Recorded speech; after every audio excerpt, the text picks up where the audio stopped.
Are you having a hard time getting your child to want to write? They want to make a book because that's fun, but they don't really want to write the story. It doesn't have to be a perfect story. And I think that's what you probably have to get into your head, but they also have to get into their head. And you want to make it fun, especially for your little ones. Um, this is the point in time when they need to be focused on just learning how to get their thoughts onto paper. How do we go about doing that? So these are just a couple of quick ways to go about doing that. So we use something called story cubes. You can make them yourself. I bought these at Target maybe 5, 6 years ago, but it would be easy to make them on your own. Let me show you what they are. So basically, you have all of these little squares, these little boxes. Like I said, you can make them yourself, but then what you're doing is you are going to take the boxes and draw little pictures on the different sides. It might be a picture of a place or the weather or just an item like a flower or a car or a person or a dog, just lots of different things. Then you're going to tell your kids to roll them. So on your paper, you're going to find, well, I just rolled, we'll say, a bell. You're going to find the bell and circle that. Now you're going to roll the next dice. Okay, I rolled a cupcake. So you find your cupcake on your page and circle that. Then you're going to continue to do that till you get through all 6 dice. Once you have all of those items listed on your page and circled, those are the things you want to include in your story. And you tell your children, okay, which one of those can we use as our main character? So maybe they rolled a butterfly and they want the butterfly to be their main character. And then they have to use each one of those things that they've rolled in their story. Is this going to have a story mountain where, you have a beginning, a middle, and end? Maybe not.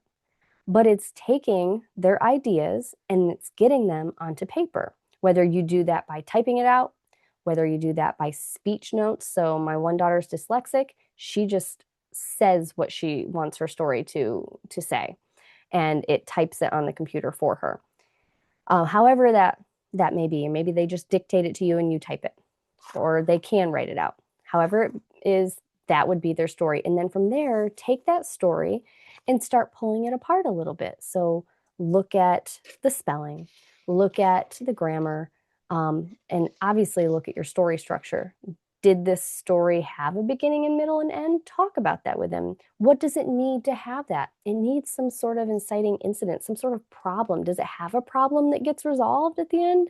How can we go about doing that? So story cubes are the greatest. We love them.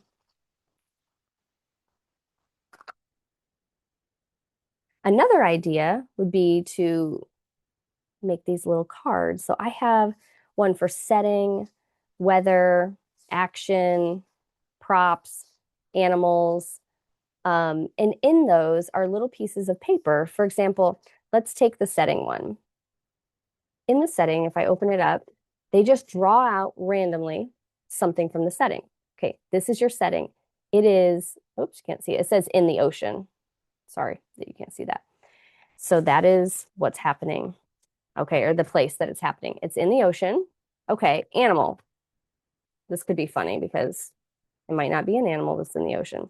Bird. Okay, that is one of my characters. What's the action that's happening? Okay, hold hands. Okay, I have a bird in the ocean holding hands, some props, some different props. Sometimes props are fun. For example, this one is a treasure chest. Okay, what would I have? What would I use that treasure chest for? And then what's the weather? Let's check that one out. Okay, the weather says it's rainy. Just using those things, ask maybe your older kids then, if they don't want to use the story cubes, ask your older kids, okay, come up with a story based on those descriptive things. Your setting is at, I say in the ocean. There's a bird, there's a treasure chest. Your bird is going to be your main character. It's rainy. And see what they can come up with. Just something fun for them to do. Now, are you going to turn these into a book? Probably not, but you could. But it gets them writing and it gets them learning about the process of writing and enjoying that without it feeling like a chore, like, oh, we have to write again. So I hope that that helped. Um, Let me know what you're doing. What do you use to get your kids excited about writing? It's taken a lot to get excited about writing for one of my children. So they love the story cubes, of course. But happy book building, and I hope that helped.